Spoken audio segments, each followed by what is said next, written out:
I'd like to introduce Rich Becker, who will be doing a presentation on Xeriscape Gardening, plants that attract Lepidoptera.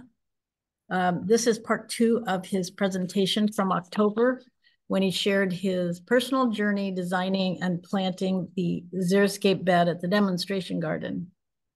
Rich took his Master Gardener training in 2013 and started volunteering at the demo garden that summer and has been hanging out there ever since.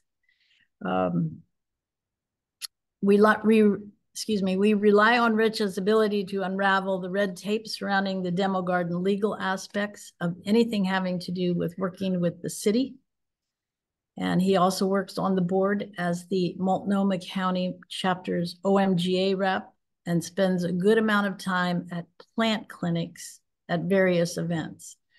He started working with the incredible edible plant sale back in 2004 from its conception, working with Marcia and Bevan, and is always willing to help reinvent the process to work with whatever difficulties the economy throws at us.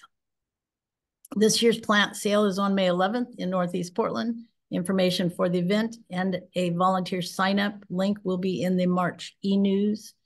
And for this webinar, any questions, I guess at this point, you can just raise your hand since we're so short here as far as people goes.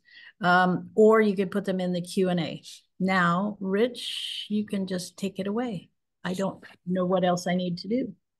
Okay, so I've started to share. Even though I'm on the wrong page.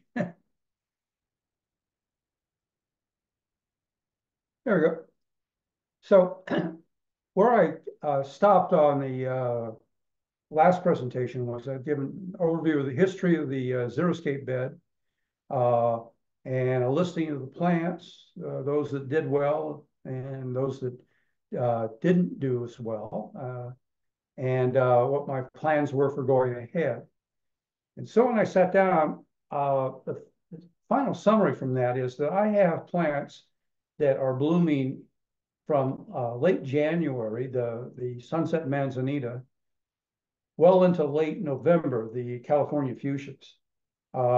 So I've got pollinators there the entire year.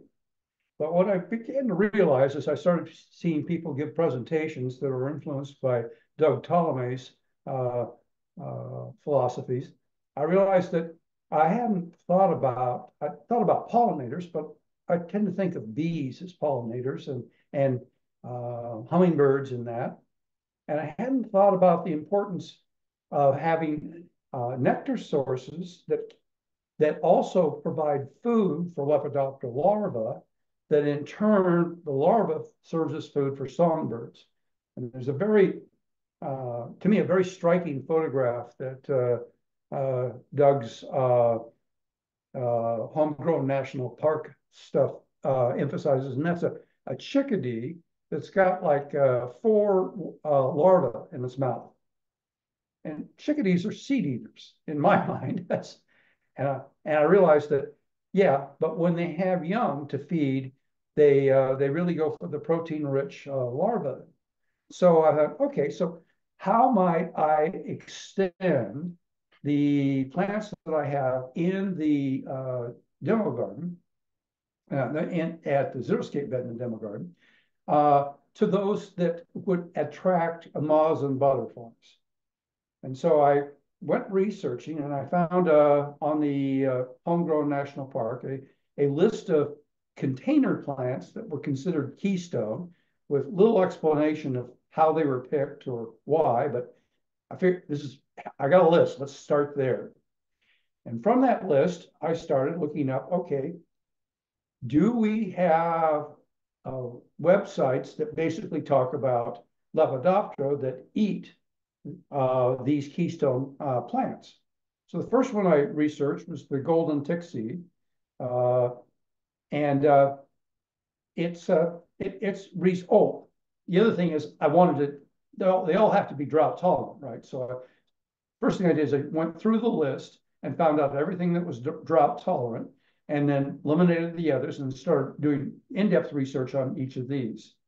And I discovered for the golden tick seed that it is predated by a wavy-lined emerald moth. But when you go on the internet to look for ranges of things like this moth, it shows me two data points. One was in the gorge, and the other was near Tacoma. So I went, But as I found in my research, it's very hard to do research on ranges. There's just not a lot of information. So I went, okay, I'll put that on the list.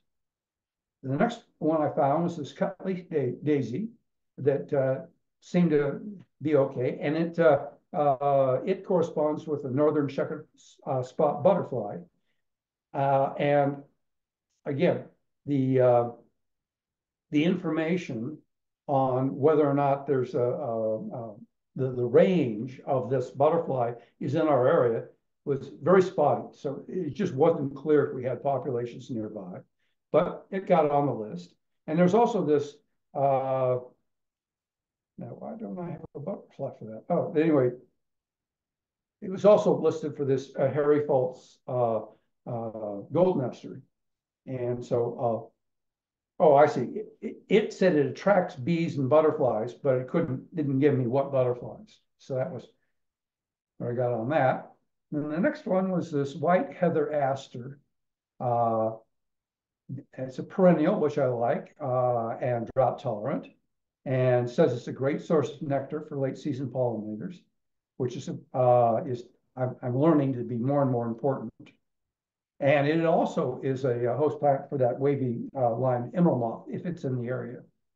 And then the smooth aster, it listed two, the silvery checker spot and the pearl crest. And while those two butterflies aren't on the Willamette Valley list, I know that the first one is at least in Oregon someplace. So at this point, I'm going, Then I find Rudbeckia, a Western cornflower that's looks pretty good, and it does attract this white-lined sphinx moth, and the range on that is huge. It basically covers everywhere. So I thought, well, okay, got to give that a try. And then I hit the silverleaf lupin. And nice little plant, pretty easy, looks easy to grow, definitely drought tolerant like most lupins. And it's host to the gray-haired street butterfly, the Melissa blue butterfly, the dreamy duskwing, and the painted lady butterfly. And all of those are on the Willamette Valley lists. So I immediately went out and bought a bunch of seeds for this lupin, and I've been in discussion with Bob to see what's the best way to get that lupin up and growing. So I'm going to try several of them. I have one of the Coreopsis and the Rudbeckia and one of the asters. So we'll give that a try this year. I'll try seeding them in a couple of different ways. I'll seed them directly into the ground, put a little sand over them in the garden. I'll also do several things like scratch them with sandpaper, especially the lupin, and soak it overnight and put it in paper towels, put it in the garden, put it in the refrigerator, try a couple different things to see what I can get to sprout. And so the references to these two things, the container list and the butterflies and moths of Oregon, me trying to figure out where they are in the state was listed here. Any questions on this? Because I'm going to change topic.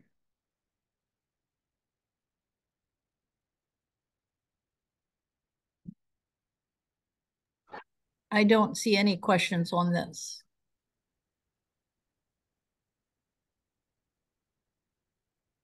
So in doing that research,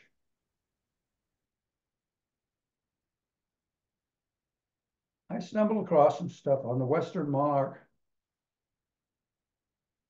It's going to take me a second to, I think I have to switch display settings.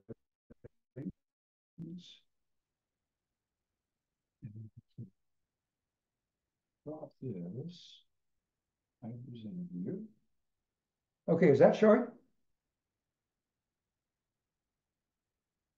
Everybody's on mute. Yes. So somebody Yes. has to unmute. Yes, we can see that. It looks good. Looks good. Okay. So the Western migration monarchs are those monarchs that breed on the west side of the Rocky Mountains, usually a little like from Colorado north.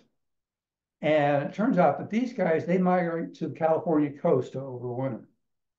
And most of them wind up in the Monterey Bay Area. There's a few other local populations, but there's a very substantial population. And they overwinter in the eucalyptus, Monterey pines, and Monterey cypresses in Santa Cruz and Monterey Peninsula. And I went to graduate school in Santa Cruz, and I would go down to Natural Bridges State Park in the winter, and we would walk down a trail and got to this grove of eucalyptus trees, and it was sort of like there was one sand dune between it and the coast. I'm sure it's more impressive in Mexico, but there were thousands and thousands and thousands of these things hanging from individual trees, like 1,000 on this tree, 1,000 on the next tree. And this hit the news a few years back because the population got down to only 2,000 individuals. So they were really worried about it not recovering. They're up to more than 250,000 now. And the efforts to encourage milkweed populations and developing way stations are thought to be working. And actually got some of my interest in this was 2 years ago, I was listening to the Rogue Valley presentations. This year it was called Winter Dreams, Summer Gardens.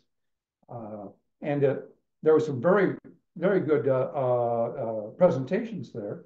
And one of them was actually showing in the Medford area an actual monarch way station that they've set up. And so these things help. The other thing I found out is that when they start to migrate out of the first generation out of the Monterey Bay Area, the weather, if it turns bad, which it did in in 2019, it can make it really hard on them. So they have to really make it to that first way station and find the plants that they need. And now Portland is at the northernmost tip of the migration. So there's been reported one breeding monarch documented on one PDX backyard. And at last year's plant sale, I met that woman during setup. So now, here's the thing that I found that a lot of people get confused on. Monarchs need milkweed to reproduce, but they don't care where the nectar comes from. They will use any source of nectar that will help sustain the migration. So just by planting plants that have nectar, we're helping these plants, these guys. And since we're at the northern end, it's almost more important to have nectar be here for them than it is milkweed per se. And we've got plenty of milkweed around. Well, not maybe plenty, but we've got some. If they're looking for it, they can find it. Now, so these guys start off in late winter, early fall, or early spring. And it's going to take them 4 to 6 generations of monarchs to complete the migration. So that first generation has to go off and reproduce and try and build up the migrating herd. And they all go off to different locations. So each lineage will keep working and heading up north. Some of them go way up into British Columbia. But when they get to the last generation, and fall's starting to turn, that last generation turns out to be much larger in size than the other generations, and it lives a lot longer. And they do the whole migration back to the beginning in Monterey Bay in one flight, or in one series of flights. They don't do multiple generations getting back like they do getting north. Okay, so now let's talk a little bit about this eucalyptus that they kind of like. Eucalyptus were planted by the railroads. Comment about the monarchs, if that's okay. Yes. In Elkton, they have what's called Elkton Community Education Center, and they are raising monarchs and educating people on how the migration works and what they need, and they have an enclosure where they have all the monarchs, and they have a whole bunch of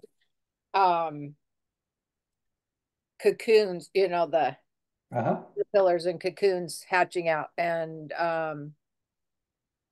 when I was there in like September, October, I think it was the end of September, and the monarchs were like all over sedum autumn joy and the aster and the butterfly bush. So they were, you know, the autumn joy sedum was kind of like the main thing they were really interested in. Interesting. I have quite a bit of autumn joy in my front yard, and I have never seen any butterflies on it. So that'll be of interest. Yeah, interesting. Yeah, and I don't know if they choose different nectar plants or not than others. They also had trying to remember what other butterfly they had. The checker spot, I think. Okay.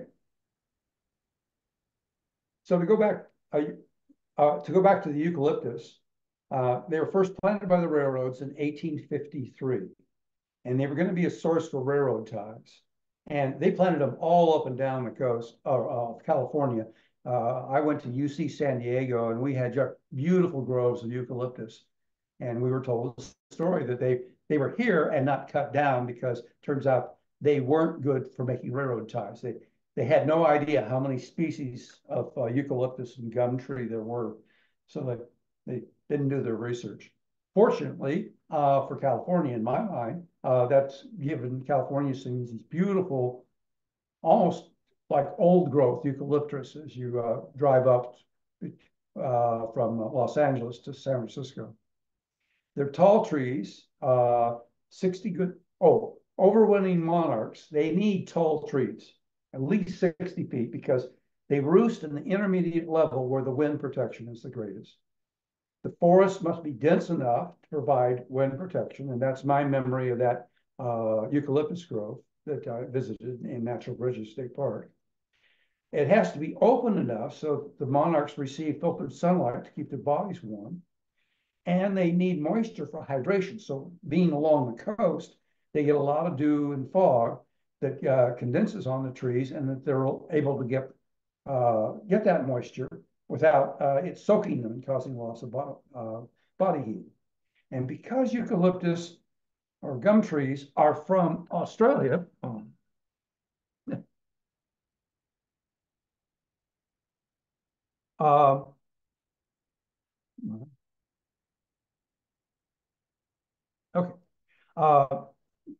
they're from Australia.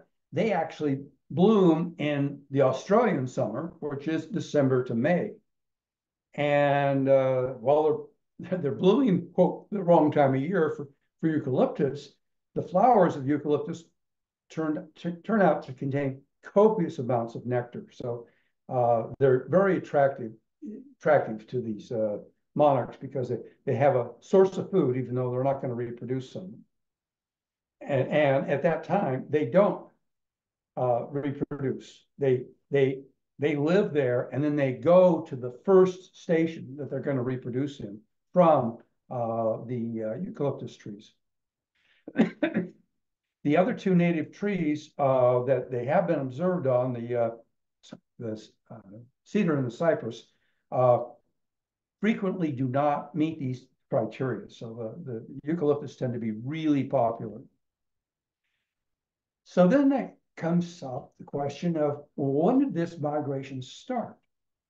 The earliest record for overwintering monarchs in California is from 1864. Now that's after the eucalyptus were planted. And they were observed overwintering in Monterey. It turns out that, I don't know how many you have ever read The Hound of the Baskervilles, but there's a line in it where Sherlock Holmes turns to Watson and says, the interesting thing was the dogs barking in the night. And Watson said, what dogs? There weren't any dogs barking in the night. And Sherlock Holmes responds, that's what was interesting. And it turns out that the guy who ran the Baskerville estate was friends with, knew the dogs.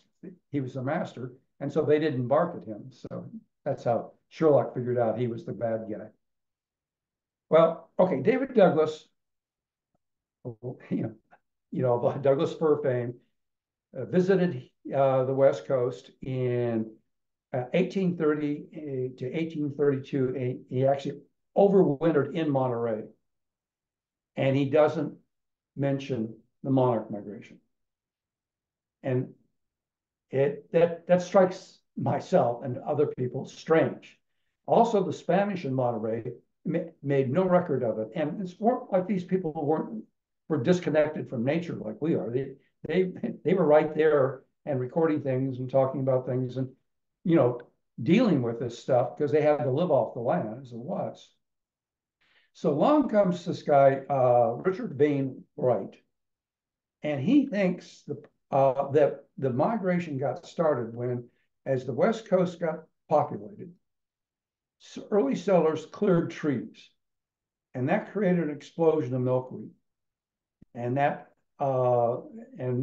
so an explosion of monarchs, and the more milkweeds resulted in more monarchs, and the monarchs began to migrate in response of the population pressure. So that's kind of it's a theory, but it does fit more of the facts than we've had. So now we go to the natives issue. The magic date of 1769 is when the expedition of Portola laid eyes on San Francisco Bay. And that's used to determine whether a plant or animal is native to the central coast of California. So if the latter migration holds, then monarchs have just become non-native along with the eucalyptus and the honeybees. So an interesting thing. And where the rubber hits the road on this is it turns out that there's a massive FEMA project in East Bay, and some of the people are saying they're recommending removal of eucalyptus, Monterey pines, and cypresses as being out of their native range. So anyway, it raises my eyebrows as being a little dogmatic. So here's the information I have on that. There's a couple of things here that I think bear pointing out. The Four Wings and a Prayer is a book about a 38-year effort by two Canadian entomologists that has been, in the reviews I've read, highly recommended. And then a very interesting one is a novel by Barbara Kingsolver, who many people I know love her work, called Flight Behavior. And it's reputably a well-researched fiction. And the story starts with a discontented housewife living with her poor family in Appalachia, and on a hike, hooks up with a telephone repairman and finds millions of monarch butterflies in the valley beyond her home. So anyway, I thought those are two interesting recommendations. All right, that's all I have. Thoughts? Oh, I thought you were going to go for the whole hour. Okay. Well, no, that's why I wanted questions. Yes. Does anybody have any questions? Let's see. I don't have any questions in the Q&A. Can anybody pipe up if they have questions? I have a comment, just that it's interesting that they're talking about cutting down the eucalyptus, because I would think that that would be a cause for huge alarm amongst all the monarch enthusiasts in this part of the world, and there are a lot of them. Yeah, well, it begs into question. Also, I should point out that monarchs represent their larvae do not feed birds. Their whole relationship with milkweed is, the idea is to prevent them, songbirds, from eating them. So they represent an outlier in the first half of the presentation when I'm trying to attract things. So I'm clearly not going to be working at attracting monarchs to the demo garden. I want to get these other Lepidoptera in and see if we can, feed the songbirds. And so monarchs won't be high on my priority, although I love them. Yeah, I really like the Melissa Blue. It's really beautiful. And it looks like it may be somewhat endangered. What's that? The Melissa Blue butterfly. Oh. Please. Well, I'll have to go look that up. Yeah. Rich, what is your, I'm sorry, Lorna, go ahead. We've had some here in Coquille. I've taken pictures of it.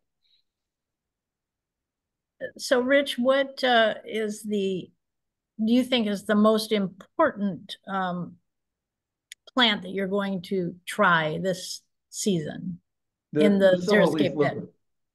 Pardon? The silver-leaf lupin, because it hosts more Lepidoptera than any other. I'll plant the others because the fact is, you're not going to be able to figure out from the internet whether or not you're in range of these guys that are close, possibly in range.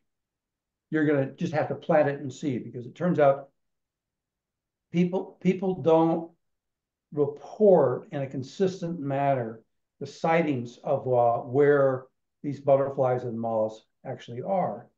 And moths are especially difficult. It's only, I think, in the last decade that they figured out that the tequila industry, that the agaves that the tequila industry needs and for production are pollinated by coastal bats in Mexico. That at the night they fly in, and I mentioned moths because they tend to do a lot of pollination at night as opposed to butterflies. And they fly in and pollinate the agaves. And what's interesting about that is agaves, they're monocarpic. They bloom once and then they die. So you have to have a lot of agaves in an area to get enough blooms to even attract a pollinator. So it's a very it's a fascinating thing. Successive plantings. What's that? You got to do successive plantings. Yeah. Well, I'll tell you that for us, agaves are too big to plant in an urban environment, so we're not going to get involved in that. Yeah. Jack was asking, are you starting any silverleaf lupins in pots? Yeah, I'm gonna try them in my garage. And how do the silverleaf lupins differ from the ones that we have now planted in the garden? They're not going to look a lot different. I mean, here's the seed pack. Oops. And what you may be able to tell from that is that they're very hard shelled seeds, which is why you have to do the kind of scraping those with sandpaper. There's one guy on the internet that has best luck by actually taking a sharp knife and nicking them and then soaking them. He said, and those tended to do the best. So they have a very hard shell to get out. So it's going to be some experimentation. I'm going to try several different methods. I'm definitely going to do in ground covered with a little bit of sand, and also in the refrigerator. Lots of different attempts just to see Yeah. the perennials. So once I get a good group going, they should be around for a while. And what time of the year do you do that? Do you do that in the spring or in the fall? So I was thinking about doing it in the fall, and then I got to talking with Bob, and he found some information that if their biggest problem is sort of being too wet in the spring, and that he suggested holding off till spring to plant them, get them sprouted. So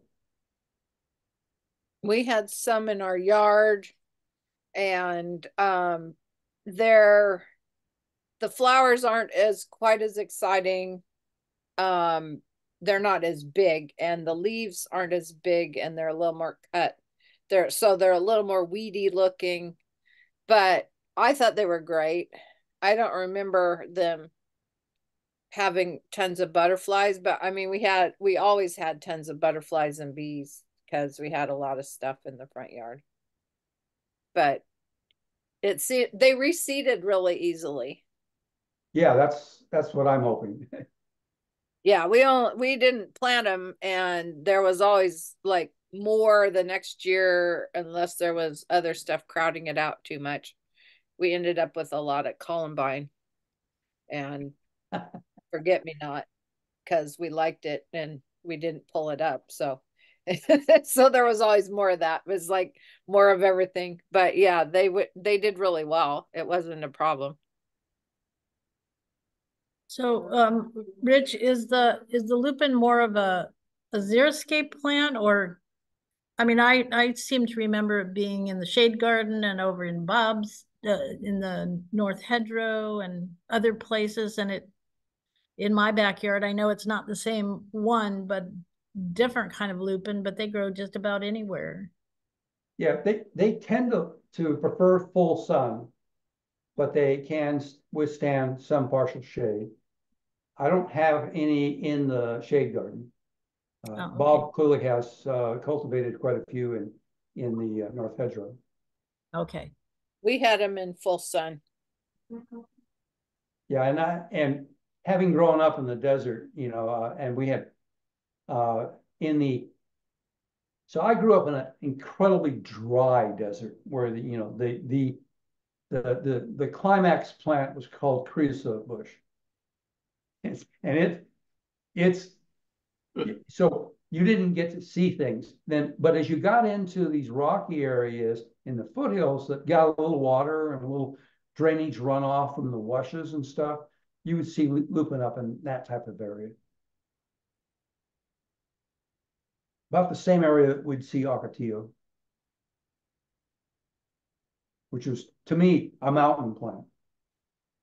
Because as we started to drive up the mountain, that was the first, sort of distinguishing characteristic that we'd gotten out of the desert.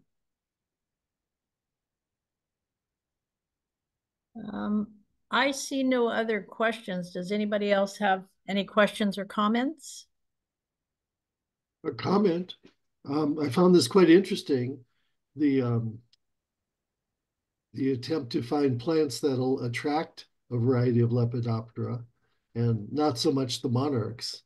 And then your history of the monarchs overwintering in the Monterey area attached to the eucalyptus, which are now a questionable plant. They're not very native from your history lesson. Yeah, I didn't realize that they were not native Well, to California. To some people.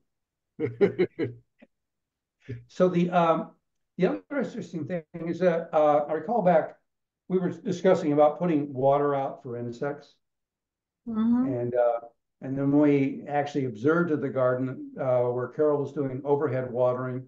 we were watching honeybees come in and gather water off the leaves of the lettuce, and was sort of like, well, these guys aren't pollinating anything.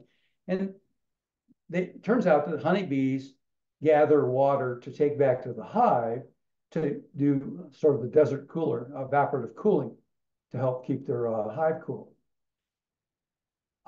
I was also listening to a presentation given by two of Gail Longalato's graduate students. And somebody asked the question about putting water out for bees and native bees.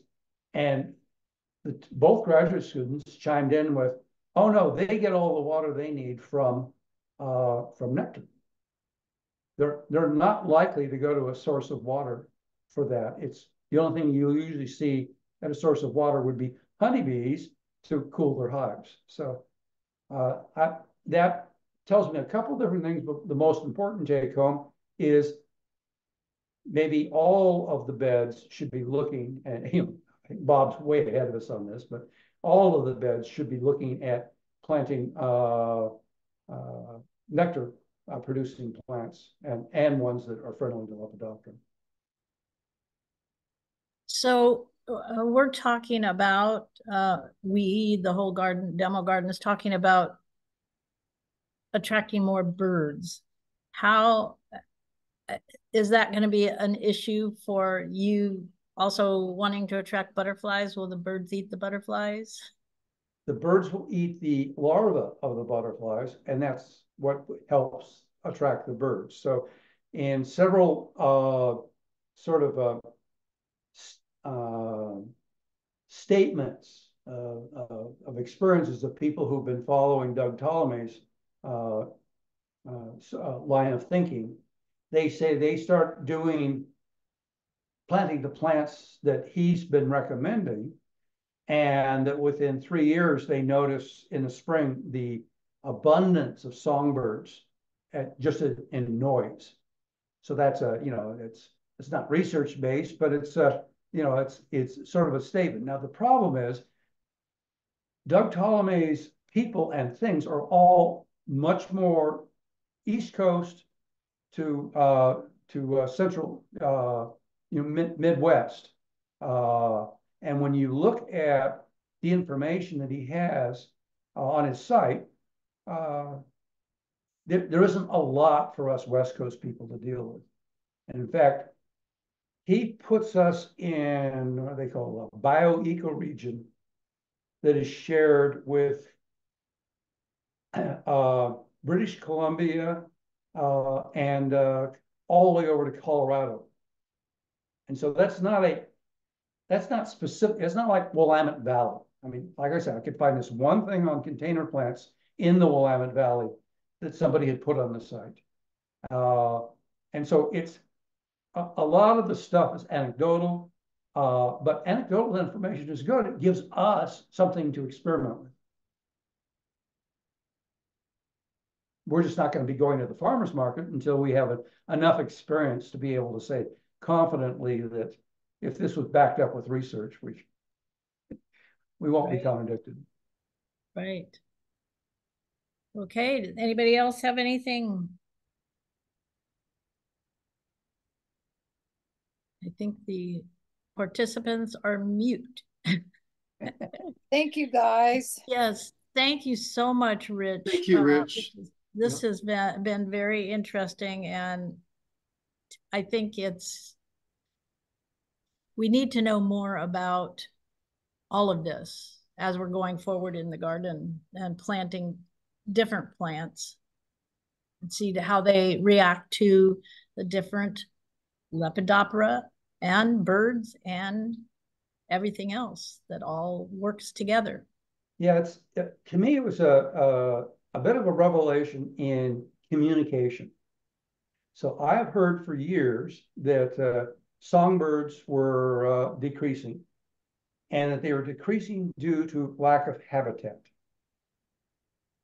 But until I started doing this research, I realized that I was thinking lack of habitat was clear cuts. Lack of habitat was, extensive agricultural monoculture. it never occurred to me that the lack of habitat could be lack of habitat in an urban environment for Lepidoptera. That was a detail and that one I discovered to be, I think now, very important, but not one that I was jumping to. I was thinking again, pollinators, butterflies, yes, but not as food for songbirds. So that was a bit of a revelation in the last, let's see, 4 years. Right. So the more bugs we have, the more birds we have. That's The true more down flowers here. we have. Yeah, I don't know that there's any flowers that attract the bugs. That's kind of tricky. But yeah, it's definitely true that the more bugs you have, the more birds you have. Here in Coquille, we've got tons and tons of birds, especially swallows, and we have a lot of bugs too. Yeah. You raise them in cranberry bogs. Yeah. We don't have a ton in Coquille, we don't have a ton of mosquitoes, fortunately, but yeah. A lot of gnats and that kind of thing. Mm-hmm. Okay, well, if no one has anything else, I think we'll be ending this. So thank you again, Rich. Very informative.